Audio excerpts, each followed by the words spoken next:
Faly miarabantsika tsy arerafindraya satria ity zoma maraina fa efatra ambin'ny folo ny volana novambra ity. Sotrandriamanitra isika fa mbola afaka miaona eto indray mandray ny teniny amin'ity maraina ity ary ny rina dia nitondra hery mandrakariva ho antsika ny fandraisana ny teniny. Lohanderantsika ny amofinaina an'io dia hivavakasika. Ilay tomban'Andriamanitra mbola velom-pisaoranao izay ny amin'ny tombon'andro omenao anay. Misaotra manokatra ny masom-pananay amin'ity maraina ity. Misaotra manaiky hitondra zava-tsoa ihany koa. Amboleo anatinay ny finoana avy any aminao, ny faharetana, ny hatsaram-panahy ary ihany koa ny finiavana hikatsaka ny fahamarinana avy aminao.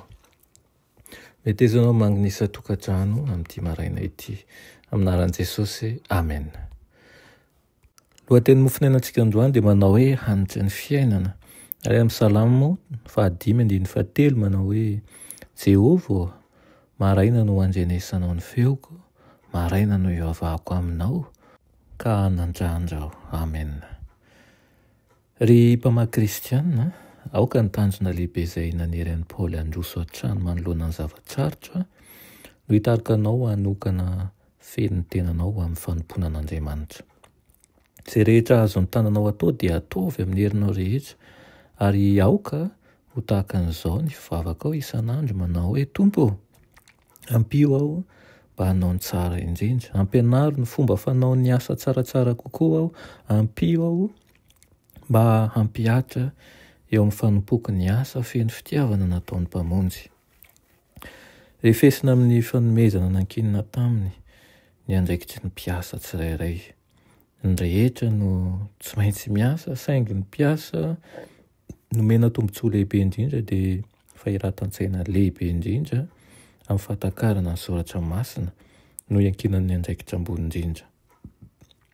Tokony ahatsiaro tena ho tompon'andraikitra eo anatrihan'Andriamanitra ireo rehetra mandray an'izany ka mampiasa ny talentany ho voninahitr'Andriamanitra.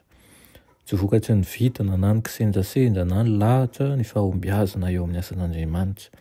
Vokatry ny fiasa ny fitarihan'Andriamanitra sy ny valisoan'ny finoana sy ny fahamatorana ary ny fahamendrehana. Ary ihany koa ny asa atao ampaharetana izany. Ny fampiarana ny fahamarinana no mitondra fahombiazana sy hery ara-panahy. Hoy ny Jaona 7:9-12 izay fantatra ao tsara manao hoe fa toy izao ny tiavan'Andriamanitra n'izao tontolo izao, nomeny ny zanalay tokana mba tsy ho very izay rehetra mino azy fa hanana fiainana mandrakizay. Dia io fitiavana io no fahatanterahany lalàna. Haneho an'izany amin'ny fanaovana asa toy izay nataon'i Kristy ny tsirairay izay manana fo mangoraka ny olombelona lavo. Mampiely fitiavana manerana ny maha olona manontolo ny tena fivavahana kristianina marina. Mahakasika ny ampahany manan-danja tsirairay izany, ny ati-doha, ny fo, ireo tanana manampy ny tongotra ihany koa ka manampy ny antsika hijoro tsy ho azo zongozonina eo amin'izay asain'Andriamanitra hijoroantsika. Izao ny tsarovy amin'ity anio ity, azontsika atao tokoa ny maneho ny endrik'ilay tompon'Andriamanitsika.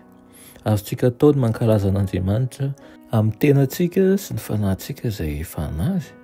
Nasehon'i Kristy antsika ny zavatra azontsika tanterahana amin'ny alalan'ny fiaraha-miasa aminy.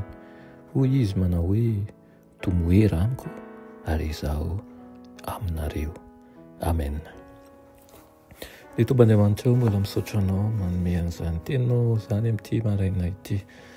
Dia aoka ny ho tanteraka eo anivonay tsirairay avy izany fikasanao izany ka ovaova isan'andro izahay hanahaka anao hitsinjo indrindra indro aniranao anay. Hitoetra vavolombelonao ihany koa amin'ny fotoana rehetra sy amin'ny toerana rehetra satria izany nanirahanao anay. Meteza ianao Tompo, androtsaka ny fanahinao masina aminay tsirairay avy eto ka andeha tsy salasala izahay ary tomo finoana tokoa miaraka aminao. Anaran'i Jesosy, amen.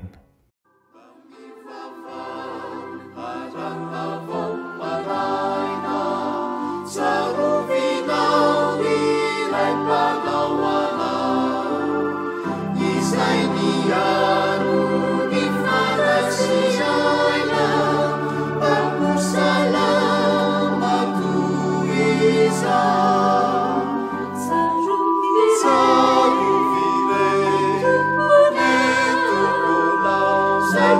Alleluia.